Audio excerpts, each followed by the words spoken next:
తాము Indian defence అధికారులమని పేర్కొంటూ జర్నలిస్టులకి phone చేసి ఆపరేషన్ సింధూర్ కి సంబంధించి అధికారులు చేసే బ్రీఫింగ్, పాక్ విషయంలో చేసే ప్రణాళికలు మొదలైన సమాచారాన్ని సేకరిస్తున్నారని భారత నిఘా వర్గాలు తాజాగా పేర్కొన్న సంగతి తెలిసిందే.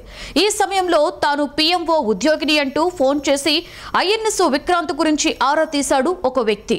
అవును, పాక్ భారత్ మధ్య ఉద్రిక్తతలు నెలకొన్న నేపథ్యంలో శనివారం సాయంత్రం వాటిని ఆపారు. ఇలా కాల్పుల విరమణ అయితే ఆగింది, కానీ పాక్ గూఢచరుల ప్రయత్నాలు మాత్రం కొనసాగుతూనే వస్తున్నాయి.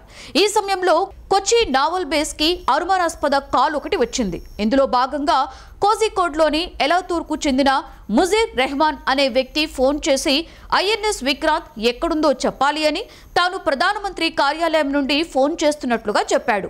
దీంతో కొచ్చిలోని హార్బర్ పోలీసులు అతడిని అరెస్టు చేశారు. ఈ సందర్భంగా స్పందించిన కొచ్చి సిటీ పోలీస్ కమిషనర్ పుట్టా విమలాదిత్య, భారత నౌకాదళంలో సేవలందిస్తున్న విమాన వాహక నౌక ఐఎన్ఎస్ విక్రాంత్ స్థానాన్ని తెలుసుకోవాలని ముజీజ్ అనేటువంటి వ్యక్తి నావల్ బేస్ కి చేసిన కాల్పై నమోదు చేయబడిన కేసుపై దర్యాప్తు చేస్తున్నామని అన్నారు. అయితే అతను 2021 నుండి మానసిక సమస్యలకు చికిత్స పొందుతున్నాడని తెలిపారు.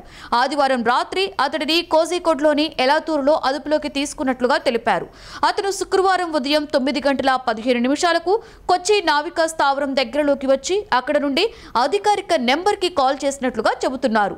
ఆ సమయంలో తాను ప్రధానమంత్రి కార్యాలయం ఉద్యోగి రాఘవన్ అని పరిచయం చేసుకున్నాడు. ఈ సమయంలో నేవీ అధికారుల ఫిర్యాదుల ఆధారంగా బిఎన్ఎస్ సెక్షన్ 319 కింద కేసు నమోదు చేసుకున్నట్లుగా తెలుస్తోంది.